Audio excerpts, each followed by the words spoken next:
When your planar monitor displays a no signal error, it means the monitor isn't receiving a video signal from your computer.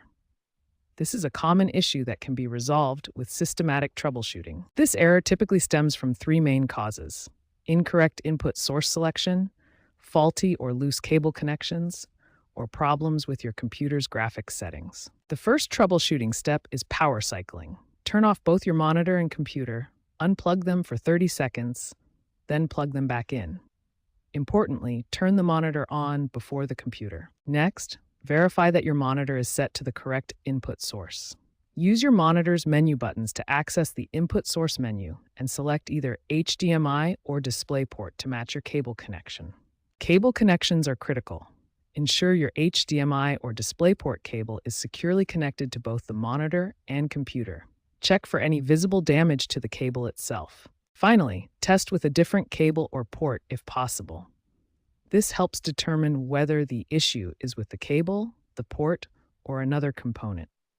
Connect the cable to a different port on your graphics card or try a different cable entirely. When basic troubleshooting fails, advanced steps are needed.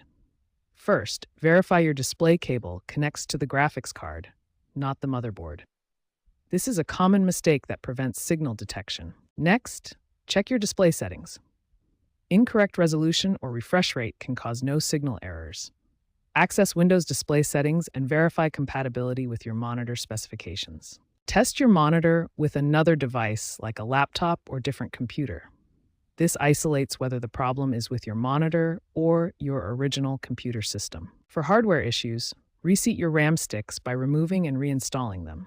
Also, reset the CMOS by using the clear CMOS jumper on your motherboard, which resets BIOS settings to defaults. Update your video card drivers to the latest version. Outdated drivers often cause compatibility issues. Use Device Manager to update display adapter drivers or download directly from manufacturer websites. If your monitor enters safe mode, indicated by a flashing power LED, specific reset procedures are required. Consult your planar manual for button combinations while powering on the monitor. If all troubleshooting steps fail, contact Planar Technical Support for professional assistance. They can provide model-specific guidance and determine if hardware replacement is needed.